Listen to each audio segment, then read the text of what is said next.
Every small town has a story, and we're here to shine a light on the people, places, and moments that make ours unforgettable. Welcome to the Small Town Bold Stories podcast. On today's episode, we talk with Sarah Straney Richardson of Allen's S&T, and we hear the story of how the business has changed over the years, originally starting in Paineville and then moving to Brandenburg and expanding into a coal business. We hear that story and how it has grown over the years and is now in its fourth generation here in Brandenburg. Let's check out the story. All right. Well, Sarah, welcome to the podcast. Thanks for coming by. So excited to hear the story about Allen's S&T and how it's changed over the years. So why don't you introduce yourself, then we'll get into it. Hello, my name is Sarah Straney Richardson. I am fourth generation of Allen's S&T Hardware. And I have a husband, Alex Richardson, and two wonderful kids. Rhett is 5 and Vic is 18 months. Oh my And Is he that old, are you? yeah. Yeah. So we got my husband had a lot of other businesses, but Sure. but this is mine. Gotcha. So maybe one that you're in, like stuck with that. So, well, to kind of get started, we always do this. If you had a favorite book or podcast or TV show or something, maybe it's something that you're watching with the kids right now, what would it be right now, you think? Probably my favorite TV show right now is I'm getting caught back up on Wednesday to watch when it grows up. I like that show, but it's really cool. It's called Wednesday. Wednesday, it's on Netflix. Okay. Yeah, not seen that. I'm going to check it out. It is. And then the books I like, I kind of like fantasy. I like The Selection. It's been out for a long time. And I like that kind of stuff. I'm not a big reader, but never do. I don't get too that much, but yeah. 100 times too. Oh, yeah, sure. If our hometown had a mascot, what would it be, you think? Other than the green one. Yeah. I don't know. I like to say, I would like to say, like, try to say something like community-wise, like maybe a house or, Yeah. because McCamey or Brandenburg specifically, like, it is a growing town. It has been growing. But I still think that we have that hometown. Yeah, for sure. The hometown thing. We still like know each other, and you can say, like, I was talking with family the other day, and some of them were in their 60s, 70s, and we had like my age in the 30s, and we had some teenagers, and like we could say one person's name, and like all of us knew it was. So we still have that. And that's what's so special, I think. Yeah. A lot of places don't have that. Oh no. And I hope that that's one thing that stays Yeah. as we continue to grow and doesn't go away, because sometimes it's unique, I think. So if we had a theme song, what would it be for Al, do you think? Oh my gosh, Crazy Train. You never know what's gonna happen. I love it. But I mean, you never know what's gonna happen, and you have to always look at the order acknowledgements, because one word can throw off a whole thing. So like, really got to pay attention. But I mean, That might be a good way to look at things. yeah, Great. Crazy Train. I mean, and then I mean, we always like to have all their customers. So so you never know what conversations you're gonna hear. Or what dog's going to be the one. Oh, yeah, Boomer. Yeah. Boomer. Yeah. So, I mean, it's fun. Yeah. It's always, not started at that one. Oh, yeah, exactly. So Allen's started in 1942, but it wasn't the Allen's S&T as we know it today. Correct. Yes. So tell us about that and how it's evolved. So actually, my great-grandfather is from Paineville, his actual name's Everett Donald Allen.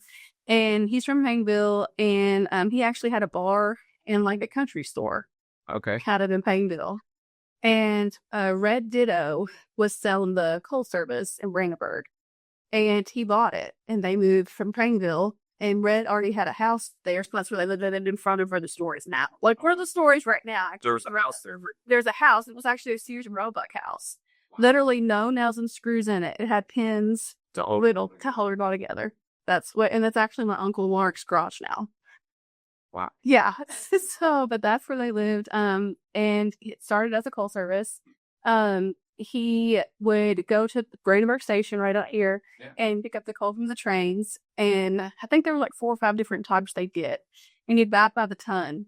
I wish I would have brought the article. I went to the library a couple of years ago and was trying to find, history stuff about the store. And literally you could buy a ton of coal for like $5. Like seriously, yeah.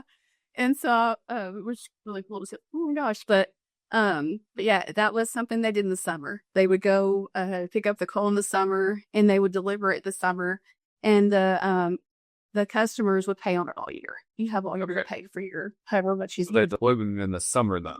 Not in the winter, I might think they would. Yes, because the roads in Brandenburg and B County, like Paintville and the roads aren't like they are now. Some of them were gravel roads, or some of them were just grass. So there's a lot of roads you couldn't go down in the winter. Yeah. So would they have like a pickup truck, or how would they? No, they had. I don't know if you've seen the shirts. The 75th. That was one of the trucks. So it's like a dump truck. And so like you would have a coal chute in your basement usually. And you had to have, that was one of my dad's first jobs. He said you'd have to go on the chute and you'd have to make sure there was enough 2x4s on the wall to support the weight of the coal. Oh my gosh. So you would, yeah. And so that's what they did. You would deliver in that big truck pretty much looking thing. And you had like a thing for it to come out for you. Dump it into the house. Mm-hmm. So when did they stop selling coal, you think? I asked Dad this, so I wasn't sure myself. He said basically when the schools went to electric instead of that they do now. I think it was back in the 60s. Okay. That's pretty much when because his biggest contract obviously with the school system. So when they went, to what they have now, I assume is when they kind of stopped all that. So it was in the probably mid-60s. I see. So there had to have been quite a bit of storage and stuff. Store to store it, I get straight. Actually, I figured it'd have to be stored inside, but no, they stored it outside. Kind of like what you see like landscape, they have like the big blocks and pretty much how they stored it back then. I would have thought it probably would have been inside too, but I guess you want it dry when it's in the house. So that's where everybody stored it in the house. Interesting. So it's Allen's Coal Service, and I know I see some things, sometimes it still shows that, but the name that everybody probably knows it by now was either Allen's or just Allen's S&T. Yes. So how did we get to that point from? So Allen's Coal Service was a sole proprietorship that my great-grandfather started. And then he died early. He died when he was like 56. And so that was like 69 when he died. And my great-grandmother, who helped him in the store, she had a stroke. So both of them were out. And my grandmother, Shirley, she helped with the books, but at that time she didn't really work in the store. And she had 4 kids, and I think they closed for maybe a month before she came back and started it up again. Wow. And then a competitor came over and kind of showed her that what things were called, male and female parts, what that meant with the fetal anatomy. It's pretty much what he said. And then bastard files, nuts, stuff like that. That's really what they were called. Like he just wanted her to know. And then at that time, when my great-grandmother got healthier and was able to help back in the store, they were with a buying group called Stratton and Tear Stitch. Okay. And so that's where S&T came from. So Allen's, the S&T hardware. Like you have buying groups like Eddie Surf. So those has a group to try to get things bought together to get it at a better pricing. Yes. Yeah. Gotcha. So that's obviously not a part of now, is it? No, S&T's not a business for a long time. Okay. And then now we're with House Hassan now, which is still a family owned. Okay. The Hassans still are very much involved in the. So still using that bigger group. Still using a bigger buying group. But yeah, we still try to work with family owned companies as much as we should. And but yeah, that's pretty much where S&T came from. Is that? I've been there all life. I never did that. I just thought S&T. Yeah. So it started with your great grandfather Donald, and then your grandmother Shirley kind of came into it just by happenstance. Yes, she was sure to check something. Yep, she was kind of forced into it. And then, like you said, the competitor explained everything, how it really gave her the footing to get going and be successful. Yeah. And then your dad came into the business.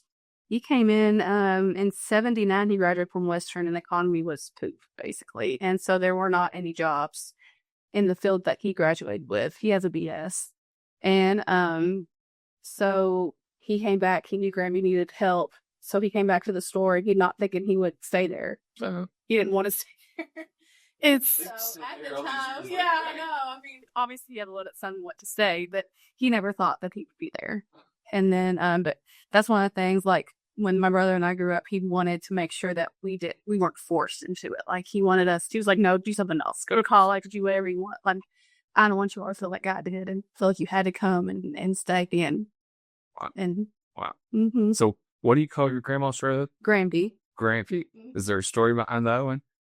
Think it's just what the oldest grandchild, that's just what he started calling. See, everyone called Blanche grandmother. Okay. And so, but then when those of my generation, that's from what I gathered, it was Granby. So that's just funny. it's different. Okay. Yeah, it's different, but yeah. So then you got involved about 10 years ago, is that right? When I came back from college in 2014, I graduated from UK, and that's when but I've been working there since I was 5. Yeah. On and off. And so your dad didn't necessarily want you to feel like you had to, but Right. Was it always your plan and goal to come back, or? At one time I thought I wanted to do like something in the health field, and I have a bunch of family in the health field, and I learned that was not what I wanted at all. And so when it came down to it, I was like, Dad, I think I'm going to switch it to business. And I said, I really think I would love to come back, because I've always liked to work. My brother, not so much. He did not like we tease him about it. He left now. But when he was younger, like he did not like the working side of it, and always did. And but when I told Dad, I was like, I think I want to come back. He was like, are you sure? And I was like, yeah. And then when I graduated, I thought I'd get a week off between graduation. Oh, you didn't happen. No, he said he'll be at work on Monday. I was like, all these years, I can't get a little bit of that. I know. So that would have been how many years ago? 11. Mm-hmm. Wow. Time flies. It probably doesn't feel like It does. 10 plus years, does it? Yeah, no, it doesn't. Yeah. So the location, that's pretty much where it's been. Yeah. Ever since it came to Brantford, because of the business that your great grandfather bought. Yeah. But it looks a lot different, I'm sure, than what it did when all that started, right? Yeah. So the ground that Donald had, actually, my grandmother built that brick house. So that's where she lived. So that would be on the Old State Road side of the Yes. school? And he actually owned the ground at that. I think it's not a church there. It's the Nazarene church. Yeah. He actually owned that lot too. He sold it. Okay. So public faced the Old State Road. Yeah, if he had all that area. Kind of transition to where he's now off Broadway. And then of course the phone company had that one, was kind of always right there too. And then we ended up buying the storefront. We needed more space from the old store. So in 98 we added on that metal building that's in front of the old store. I can remember the old one vaguely. Yeah. I like the steps. Mm-hmm. Every time I go back there, it's just kind of like a step back in history. Oh, yeah. Seeing the old one. Because I was really young, but I still remember, just you said, like, what, 98 when you did that? Yeah, so I vaguely kind of remember those steps and the things back there. And there's it's grown.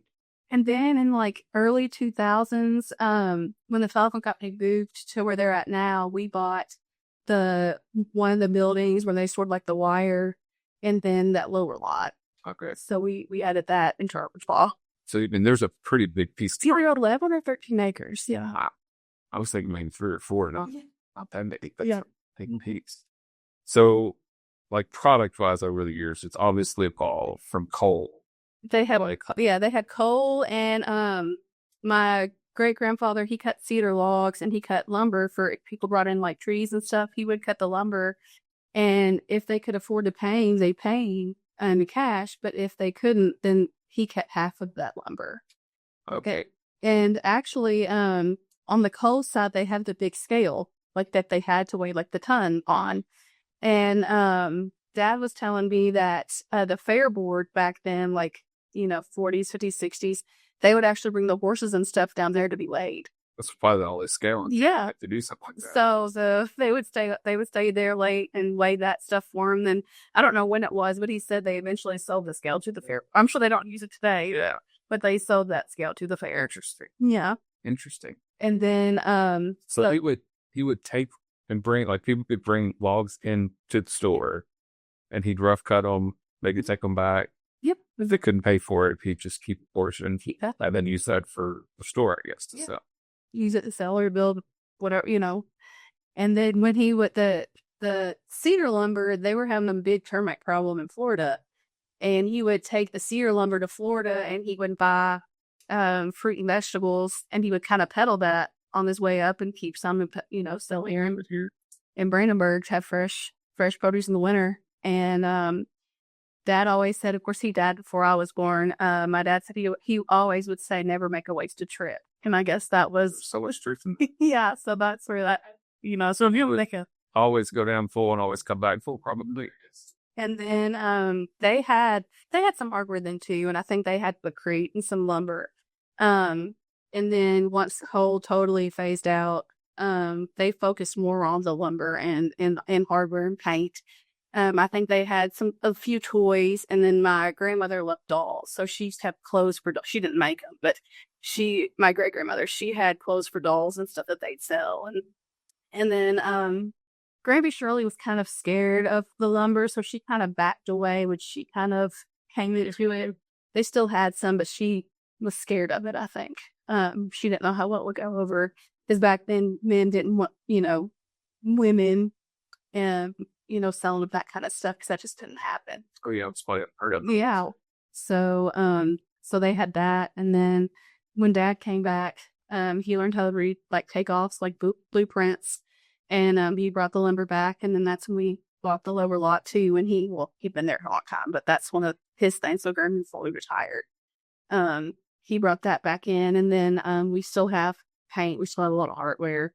Of course, that's changed from used to it was cast iron pipe and PVC, and now there's PEX, and and most people don't want to be. We still have some parts, like some of the own meat we sell them for planters now. And like the clay pots, the clay like pipes, like teeth and stuff. We used to sell some of those, and I think we even have some out from our store that we use as planters. I think I've seen those. Yeah. And it's funny how things like all over the years. And then when Dad brought in PVC pipe, he said all the plumber, at that time, like, this will never take off, because you had to solder everything and all that stuff.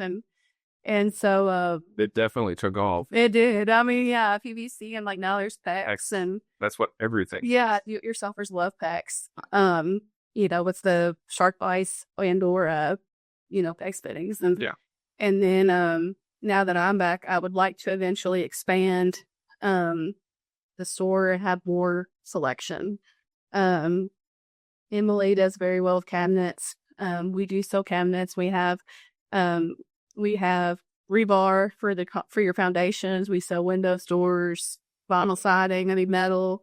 We sell a lot of everything. Yeah. A little bit of everything.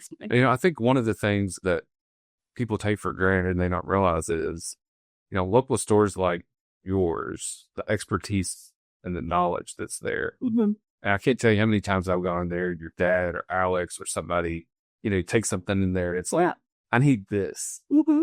And, if you walk into a Lowe's or a Walmart, the likelihood of... Yeah, you got to go with that. You need to go into that section. Exactly. That's smart. But, they can literally take your hand and walk you back and say, here it is, and show you. Your dad's told me countless times, like, well, here's how I do it, and I wouldn't do this. And I think that's what a lot of people forget is when you're buying on the Amazons or the places like that, you don't get that. No. And if we don't support local businesses, that expertise is going to go away. And that's what we try to pride ourselves on. Like Granby Shirley, that's one of the things that she always tried to instill too, is like, we sell our service.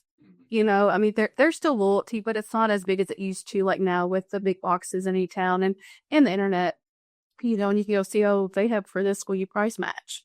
And sometimes we can, but a lot of times we just can't. They have bigger buying groups and stuff, but what we sell is our service, but also our knowledge. We want to try to have people that, know a little bit about everything. And that's one of the things I'm like, I don't know. You're somebody that does. Like, I'm not afraid to be like, I don't know. Like, I don't know.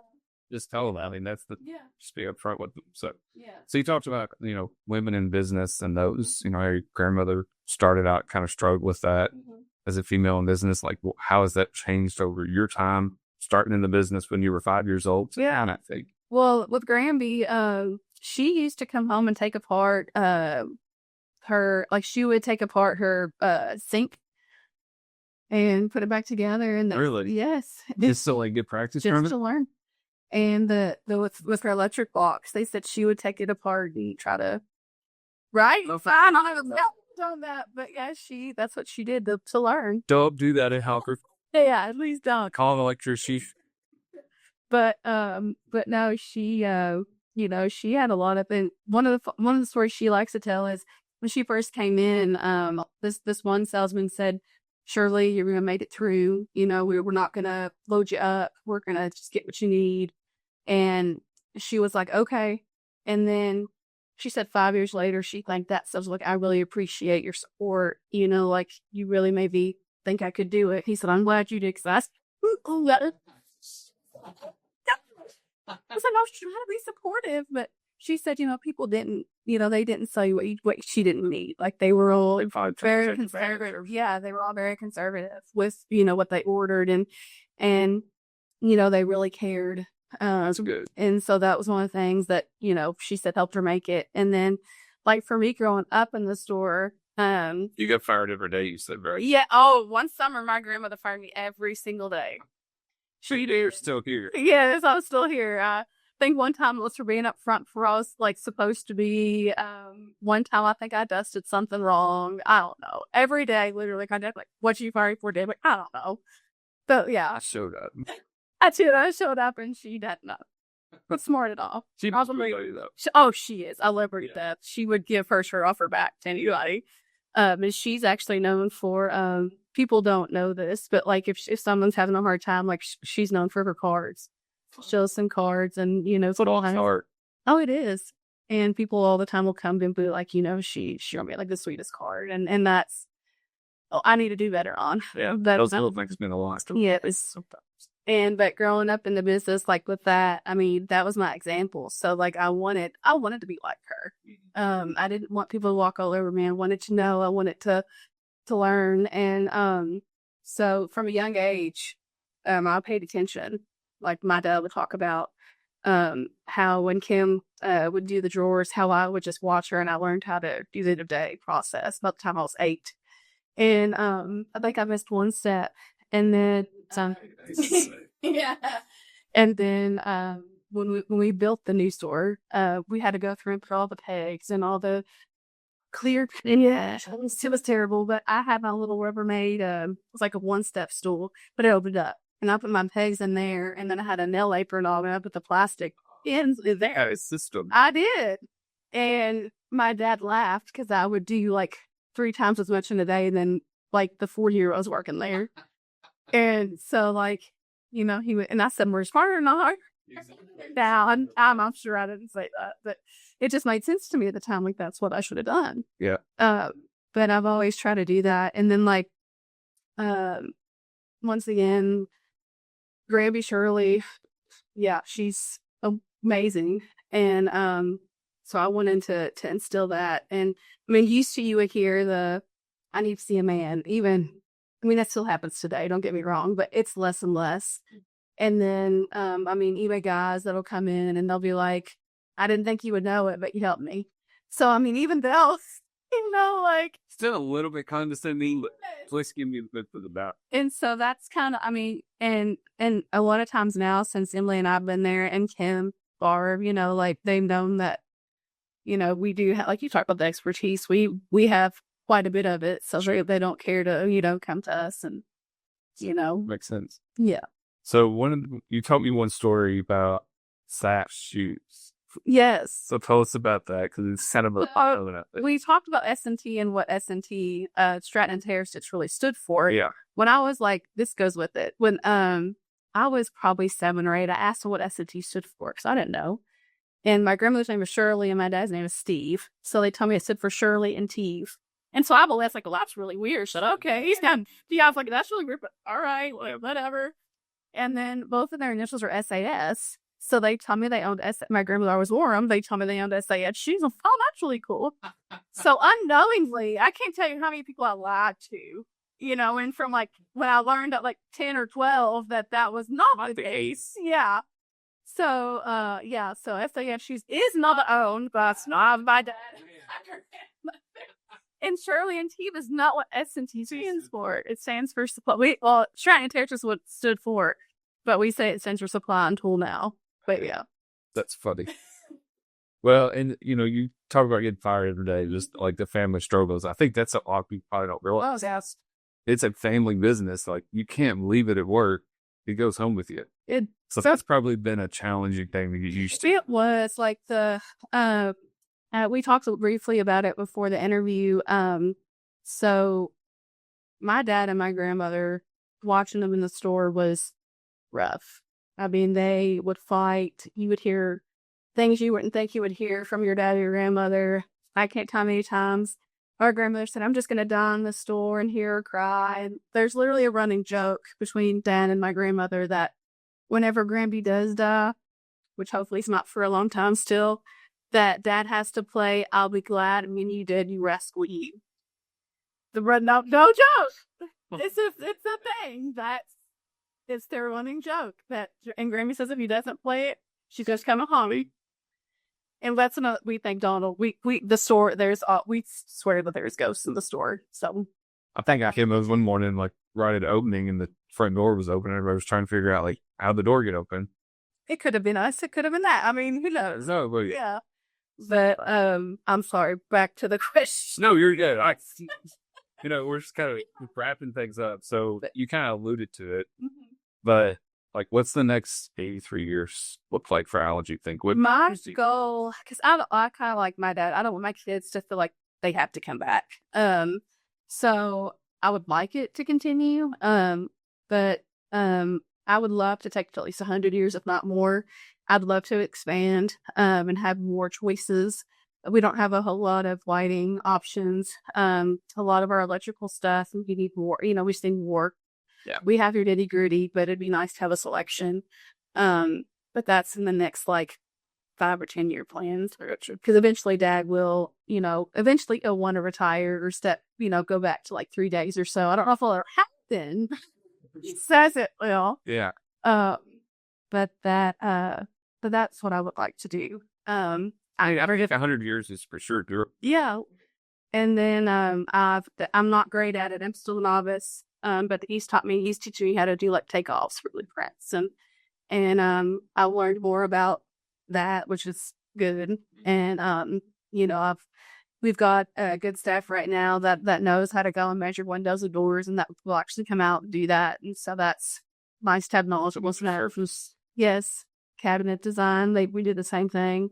But I'd like to have just more selections, more options. Makes sense. So obviously most people probably know where the store's at, but tell us general information, hours, that type of stuff. Yes. And we'll put it in show notes too. So we're located at 344 East Broadway, Brandenburg, Kentucky. It's right across from Big O Tires. Our sign got blown away a few years ago. I should have asked about that in the story. So. They got blown away, and we still haven't got any sign, but it's on the building. And then we're open Monday through Friday, 8 to 5, and on Saturday, 8 to noon. And then if you ever need to come after, that's one of the things we do too. If you have a water break or some kind of emergency, we've had customers call us up later during the night or on Sundays, and we go in and help out. We could do that. So it's us. If it's not an emergency, we like not to for trying with our families. But if it is a true emergency, yeah, we've gone in and done some water heaters or plumbing parts. That's awesome. Okay. Well, thanks so much, Sarah, for coming on. I really appreciate you telling the story that you didn't own such shoes. But thanks again, and best of luck. Maybe 100 years will be here before you know. Thank you, Brian. Thanks for having me. I've enjoyed it. Appreciate it. So you've got a cool story to tell. Something about our community that makes it strong and unique. You have a business. You know someone that has a really cool story about the history of our community or anything else. Well, we want to tell that story on the podcast. So do us a favor and visit smalltownboldstories.com so that we can tell that story next and you get to hear it. Thanks for listening to this episode of the Small Town Bold Stories podcast, brought to you by Next Home Chisholm Realty. Don't forget to subscribe so you never miss an episode, and we'll catch you next time with more bold stories from the heart of our hometowns.